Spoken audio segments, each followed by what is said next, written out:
We are taught all our lives that our modern political systems are by and for the people. In order to justify taking us to war, then, our misleaders have to convince us that war is not a racket, as General Smedley Butler revealed, and is not for the benefit of the industrialists who sell the munitions, or the politicians in their back pocket, or the financiers that own them both, but in the interest of the average man or woman. In other words, they lie through their teeth. Why do they hate us? They hate our freedoms, our freedom of religion, our freedom of speech, our freedom to vote and assemble and disagree with each other. Such was the case with Afghanistan, which we were told was all about the hunt for Osama. I said a long time ago one of our objectives is to smoke them out and get them running and bring them to justice. We're smoking them out, they're running, and now we're going to bring them to justice. Until it no longer was.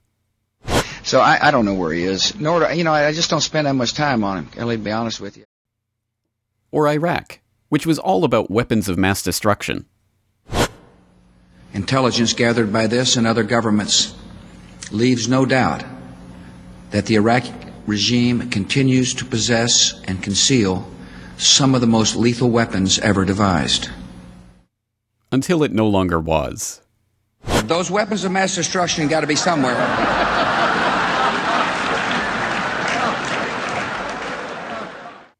By the time the original lie is exposed, it no longer matters why the war was started, only that it continues as long as it needs to. Suddenly the war in Afghanistan was all about women's rights, and the Iraq war was all about the purple fingers of democracy. Never mind that women in Kabul are worse off under NATO-installed UNICAL consultant Hamid Karzai than they were in the bad old days before Operation Cyclone. Never mind that Iraq is now a balkanized mess, divided along religious and ethnic lines and still rocked by bloody violence on a daily basis. The media spotlight has shifted to the next 24/7 distraction, and the public can go back to not being able to place these countries on a map, let alone care about their inhabitants. This is exactly the case with the NATO-led invasion of Libya in 2011, which once again we were told was about a heartfelt concern for the well-being of the Libyan people. The Libyan opposition and the Arab League appealed to the world to save lives in Libya.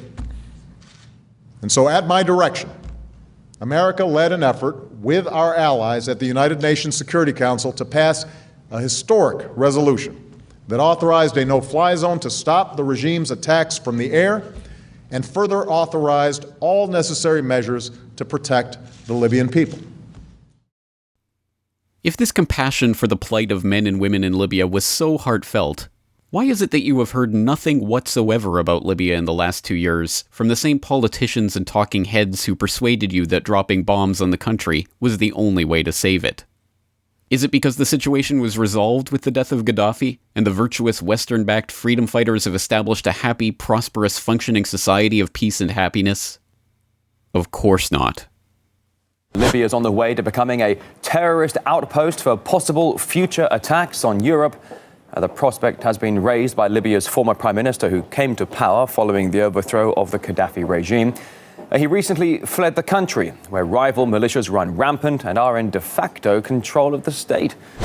On a quiet Mediterranean night, you might think all is well in Tripoli, until suddenly it's not. We filmed from our hotel balcony as two rival militia clashed. It turned into the worst fighting since the overthrow of Colonel Gaddafi. Libya's weak government has no control. The men with guns are a law unto themselves. The brigades who spearheaded the Libyan revolution now threaten to destroy it.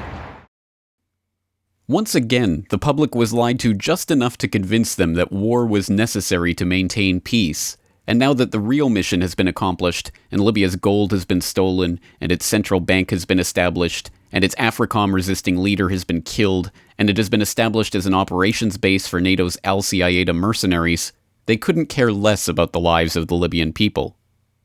Earlier this week, Faraj Mufta, a spokesman for the largest Arab tribe in Libya, the Warfala tribe, joined me on the Corbett Report to discuss what life is like in Libya now that the NATO powers and their foreign jihadist assets have taken over the country.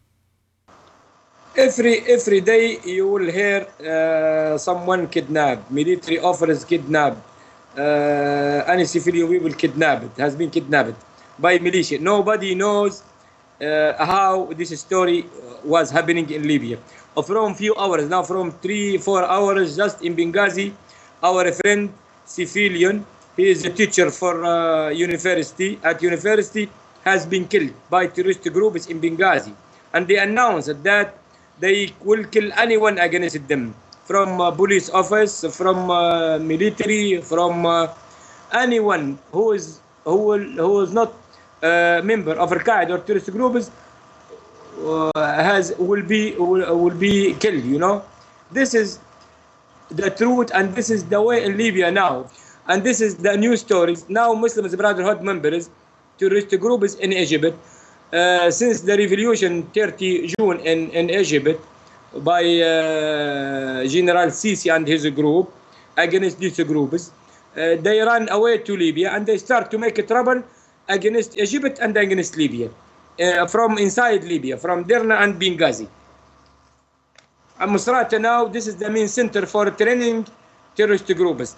Derna as well, the main center for Al-Qaeda groups from all the world. There are those who have been trying to spread the word about this grim reality to anyone who will hear it, but unsurprisingly they have been ignored, shunned, and even threatened by the same US government that once mouthed its concern for Libya.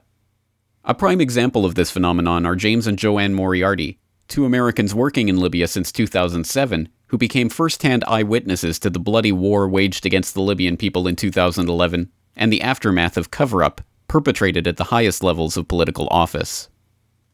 Joanne and I were asked in May if we would go into Tripoli to head an NGO fact-finding commission. We agreed to do that. We went to Tripoli. We were there for 100 days. After the first few weeks there, we were trapped and could not get out of Tripoli. In the end, we were captured by Al-Qaeda. We'd been put on their kill list because we had had the audacity to tell the Libyan people that they had the right to determine their own government. We were taken to the Al-Qaeda torture center, which was the Moriarty Hotel. We were there a long time. So we had maybe 200 gigabytes of videos and photographs of what happened during that time with NATO. We had many, many personal interviews of people with their personal stories. This is why the government began to attack us, because they didn't want that put out, I am sure. They didn't tell us that exactly, but we tried to tell them. For more than 2 years, we contacted every politician in Washington, D.C., Texas, Oklahoma, Louisiana, anybody that we could talk to that held any kind of position in security and homeland security and terrorism and safety, etc. No one in Washington, D.C. would talk to us. We would get through their gatekeepers. Joanne was diligent 6 or 8 hours every day trying to find someone so we could tell this government how wrong-footed we were in Libya, how we were supporting Al-Qaeda, Muslim Brotherhood, Ansar al-Sharia. We knew about Benghazi happening 6 or 8 weeks before it happened, couldn't tell anybody. We didn't know specifically that Chris Stevens was going to be killed, but we knew that there would be attacks on all the U.S. properties in Libya. We told on people, 9/11. but they wouldn't listen. Nobody listened. No one listened. The treatment of the Moriartys, including their blacklisting in business circles in the United States and the numerous death threats they've received from government officials, is reprehensible. Those who are concerned about their situation in particular, and the real aftermath of the Libyan war in general, should see their website, LibyanWarTheTruth.com, and consult the DVD documenting their experiences for more of these details. But as long as we continue letting politicians lie about their concern for people around the world, whether it be the Egyptians in Tahrir Square who are now living through an era of chaos and upheaval while being virtually ignored by the politicians and commentators who pretended to care for them, or the Ukrainians who have just been signed into IMF debt slavery by the same forces that pretended to care about their plight, the same scenes of violence and misery will take place over and over again at the expense of the masses and for the benefit of the few at the very top. For citizens of the NATO countries who insist on blindly supporting the NATO war machine every time it kicks into action anywhere around the globe, and who buy into the rhetoric about helping people around the world and protecting interests abroad, ask yourself this. When was the last time that any war, anywhere, amounted to anything more than a swindle for the benefit of the bankers in the war industry, or anything less than a bloodbath for the average man or woman in the target country? This video is brought to you by the subscribers of BoilingFrogsPost.com. For more information on this and other topics, please go to BoilingFrogsPost.com. For more information and commentary from James Corbett, please go to CorbettReport.com.